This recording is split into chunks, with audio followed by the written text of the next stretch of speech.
Game Face is at the Crib Point Football Club, and I am with Chris Franklin, former player and also a comedian. Chris, how hard is it to be a comedian?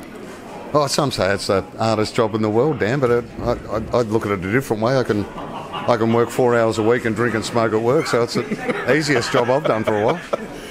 When you first started doing it, were you nervous about it, thinking, I've got to try and make people laugh here? I mean, do you doubt your ability, or once you've done it once and you're able to make people laugh, does your confidence rocket?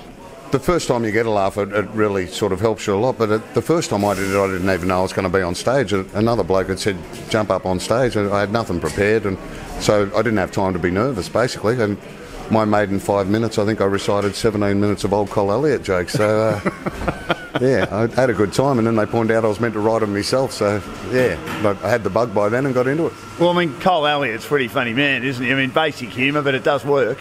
I grew up listening to that. When I was a kid, I'd be in the back shed with Dad listening to Col Elliott tapes, or if he was away at sea, I'd be in the lounge room late at night with Mum watching Monty Python on telly. So yeah. Grew up with a bit of comedy around the house. Excellent. And obviously you're heavily involved with this football club for a long time. What makes this football club attractive? Well, it was the hometown for me. I grew up here, played from the under-9s through to the seniors, won a BNF in the 2s, and the best clubman's named after my father, the award every year. So, yeah, it's a special club to us. I've watched generations of my family play here, and I've got great nephews playing in the junior footy at the moment. So you come down quite a bit? I live interstate now, but I come down for the past Players' Day, and whenever I'm in town doing stuff and I've got a Saturday free or a Thursday night, if I'm in Crib, I'll come down to training and catch up with the boys. So I get here when I can. Name is Robbo, Winfield is me cigarette. I dress in flannelette, share a singlet that is blue. Throw in a few tattoos, you know you wouldn't want me any other way.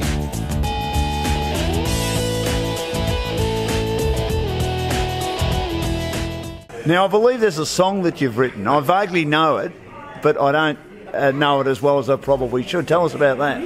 Oh, 18 years ago, I wrote a song called Bloke. It got to the top of the charts, was I remember that. Nominated for a couple of arias, yeah. Stayed in the top 40 for 4.5 months. And not bad for a bloke who can't sing or play a note, I reckon. Got to love the Australian music industry, don't you? You do? Excellent, mate. Now, Chris, how often do you perform, and when are you performing next? I probably about 4 times a week all over the country and around the world. I'm off to Canada at the start of September for a 2-week tour. But actually tonight, after this function, I've got to head to the western side of Melbourne. I've got a show at the Melton Footy Club, so I'll be there tonight doing a show.